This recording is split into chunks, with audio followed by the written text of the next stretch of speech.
अच्छा, मेरी सबसे बड़ी गलती पता है क्या थी कि उस दिन जब भाई घर से निकला ना, तो मैंने वो व्लॉग बनाया, उसको उसी दिन मैंने एडिट करके उसी दिन मैंने उसको अपलोड कर दिया। ये चीज़ मैं कैसे भूल गई कि हमारी मेरी पूरी फैमिली के जो चंद अफराद बच गए ना, उनके इतने ज़्यादा दुश्मन है ना लोग कि अपनी पूरी फैमिली को ख़त्म होते देखना ये आसान काम नहीं होता। मैंने अपने किचन को बहुत अच्छे तरीके के साथ साफ़ किया है। काफ़ी अर्सा हो गया था, ये वाली जो दीवार थी ना मैंने साफ़ नहीं की थी, और ये बिल्कुल ना यहाँ चूल्हे के पीछे है, तो यहाँ पर चिकनाई बहुत ही ज़्यादा हो गई थी। इसको मैंने अच्छे तरीके के साथ धोया है। फिर आज मैंने ये 3-4 दिन के बाद पानी उबालने वाला जो बर्तन होता है, इसको भी अच्छे तरीके के साथ मैंने साफ़ किया है, चमकाया है, और अभी हमारा पीने का पानी उबल चुका है। चूल्हा में बंद कर दे। हमारा चूल्हा तकरीबन 4-5 साल पुराना है, लेकिन इसको साफ़ करो ना तो बिल्कुल नए जैसा ये हो जाता है। और यहाँ काउंटर टॉप के ऊपर से सारी चीज़ें मैंने हटाकर अच्छे तरीके के साथ इसको साबुन लगा के धोया है, ताकि जो काउंटर टॉप के ऊपर चिकनाई होती है वो खत्म हो जाए। नहीं तो बहुत ही ग्रीसी हो रहा था। यहाँ पर मैं पराठे वगैरह भी बनाती हूँ। अभी मैं बनाने लगी हूँ बच्चों के लिए कच्चे सेब का जूस। अच्छा, इसको मैंने काफ़ी टाइम पहले कट करके रख दिया था। मैंने सोचा जब लाइट आएगी तो तब मैं इसको बना लूँगी। तो थोड़ा थोड़ा सा ना ये काला भी पड़ गया है, तो अभी लाइट आ गई है तो मज़ीद काला पड़े, इसको मैं जल्दी से ना जूस बना लेती हूँ। आज अल्हम्दुलिल्लाह से अहमद की तबीयत ठीक है। आज सुबह से इसको बुखार नहीं चढ़ा है, और वीक देखें ये कितना ज़्यादा हो गया है। पहले ही वीक था, लेकिन जब थोड़ा बहुत ये हेल्दी होता है, ठीक होता है, तो दोबारा से ये बीमार हो जाता है, फिर से कमज़ोर हो जाता है। ये इन दोनों का यही मसला है। मैंने बनाया है सेब का जूस। सबसे पहले इसके ऊपर से झाग उतारनी पड़ेगी, फिर इसके अंदर जो थोड़े बहुत सेब के ज़र्रात रह गए उनको छानना पड़ेगा, और उसके बाद हमारे बच्चे जो है ना इतने नखरे करने के बाद 2-2 चम्मच इसके पियेंगे। जूस पीने के बाद जो थोड़ी बहुत ताकत आती है ना, वो इस मशीन का एक एक पुर्जा निकाल कर इसको साफ करने में, धोने में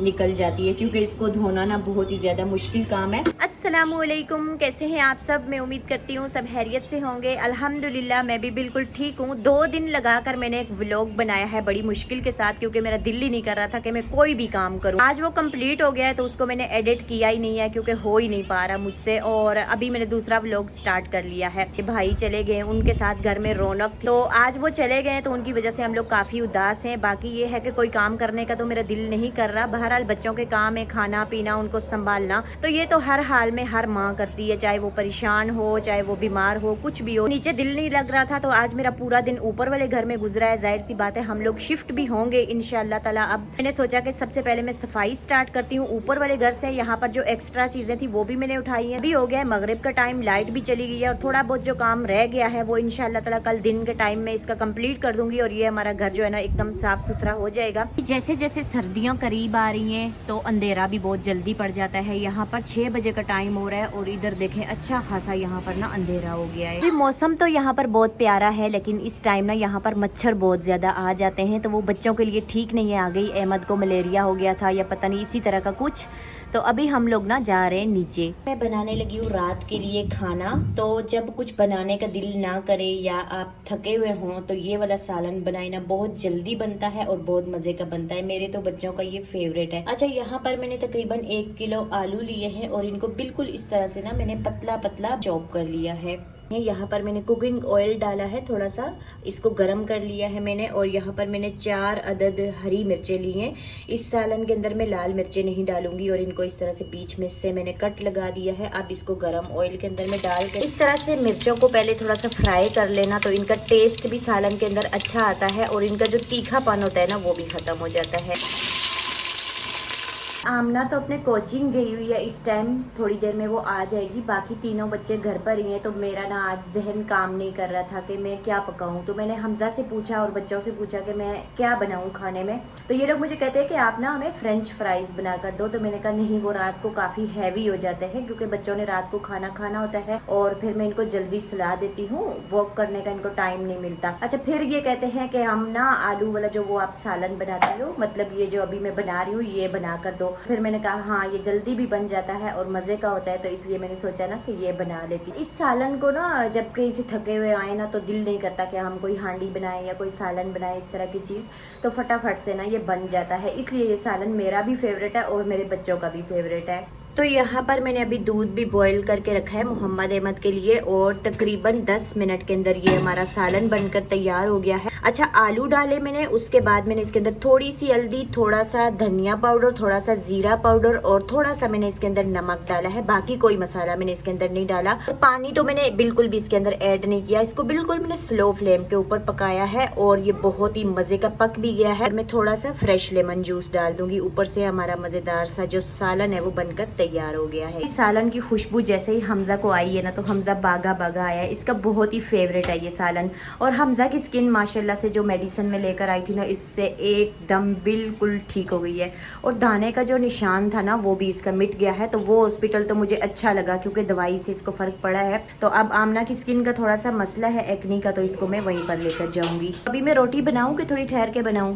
भूख लग रही है, बना लूं? अच्छा, बना लेती हूँ। हमने अपने एक भाई को खोया है, दूसरे भाई को खोने की अब हमारे अंदर बिल्कुल भी हिम्मत नहीं है। बल्कि भाई को क्या खोया है, पूरी फैमिली जो है ना ख़त्म हो गई। अम्मी ख़त्म हो गई, वो घर ख़त्म हो गया जिसके अंदर हम पैदा हुए हैं। उस घर की कितनी यादें होती हैं। ये बर्दाश्त करना ना बहुत ही ज़्यादा, मैं समझती हूँ दुनिया का सबसे मुश्किल काम है जो हम लोगों ने बर्दाश्त किया है। अपनी पूरी फैमिली को ख़त्म होते देखना ये आसान काम नहीं होता। मेरे भाई को कराची से पहुंचना था रावलपिंडी सिर्फ 26 घंटे के अंदर, और आज तीसरा दिन है, भाई का कोई अता पता नहीं है। और ये दिल के ऊपर पत्थर रख कर मैं कह रही हूँ, बड़ी बर्दाश्त करके मैं कह रही हूँ कि पता नहीं हमारा भाई अब हम में है भी या नहीं है। क्योंकि 3 दिन से मसलसल भाई से रब्ता करने की कोशिश कर रहे हैं, कोई रब्ता नहीं। उसका फ़ोन बंद जा रहा है। ट्रेन कल 3 बजे रावलपिंडी रेलवे स्टेशन पर पहुंच गई, लेकिन भाई जो है ना वो अभी तक घर पर नहीं पहुंचा। अच्छा, मेरी सबसे बड़ी गलती पता है क्या थी कि उस दिन जब भाई घर से निकला ना, तो मैंने वो व्लॉग बनाया, उसको उसी दिन मैंने एडिट करके उसी दिन मैंने उसको अपलोड कर दिया।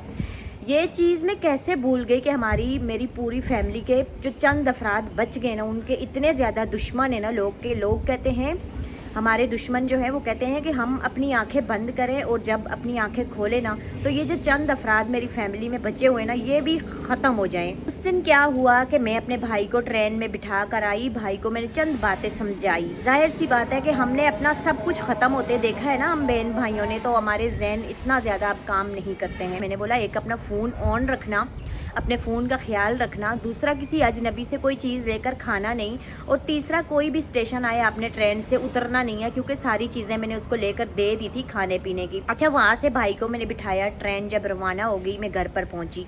घर पर जब मैं पहुँची तो तकरीबन 2 घंटे के बाद मैंने अपने भाई को कॉल की। मैंने देखा कि मेरे भाई का फ़ोन बंद जा रहा है। मुझे इतनी ज़्यादा हैरत हुई कि मैंने अपने भाई को फुल मोबाइल चार्ज करके दिया था। मेरा भाई इतनी लंबी किसी से बात करता नहीं है कि उसकी बैटरी जो है ना मोबाइल की वो जल्दी ख़त्म हो जाए, क्योंकि उसकी बैटरी जब वो यहाँ पर आया ना, तो एक दिन मैंने चार्ज करके दी है, 10 दिन तक उसकी बैटरी चली, क्योंकि वो इतनी लंबी किसी से बात करता ही नहीं है। और जब भाई पंजाब से यहाँ पर आया था, पूरा रास्ता मेरे साथ राब्ते में रहा।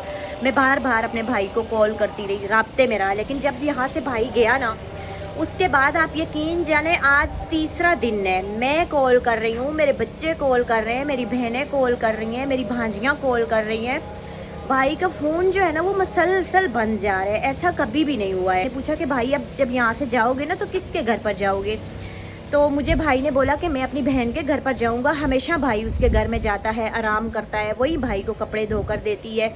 अब्बू के घर में जब भाई जाता है तो अब्बू गुस्सा करते हैं, डांटते हैं, शोर मचाते हैं। तो फिर भाई जो है ना थका हुआ होता है, तो पहले बहन के घर में ही जाता है, वहाँ पर कपड़े शपड़े धुलवाता है, अपने आराम करता है, तो फिर अब्बू के घर में जाता है। तो उस बहन के घर में भी भाई नहीं पहुँचा है, अब्बू के घर में भी भाई नहीं पहुंचा है। इस तरह का कुछ होता है ना, कोई घर से लापता हो जाए, आपसे राब्ता ना करे, तो आप देखें कि कितनी ज़्यादा फैमिली को परेशानी होती है। मैं इतनी ज़्यादा परेशान हूँ, 3 दिन से बहुत ज़्यादा परेशान हूँ। रो रो के हमारा बुरा हाल, मेरा, बच्चों का। और मेरी बहन दोपहर के टाइम इतना ज़्यादा रोई है कि हमारी बस हो गई है, क्योंकि हम भाई को इतने ज़्यादा कॉल कर रहे हैं, भाई आगे से कोई रिस्पॉन्स नहीं, मोबाइल मसलसल उनका बंद जा रहा है। अब हमें शक लग रहा है अल्लाह ना करे भाई को किसी ने अगवा कर लिया हो, अल्लाह ना करे भाई के साथ क्या हो गया क्या नहीं हो गया, क्योंकि 3 दिन गुजर चुके हैं ना, ये थोड़ा टाइम नहीं होता है।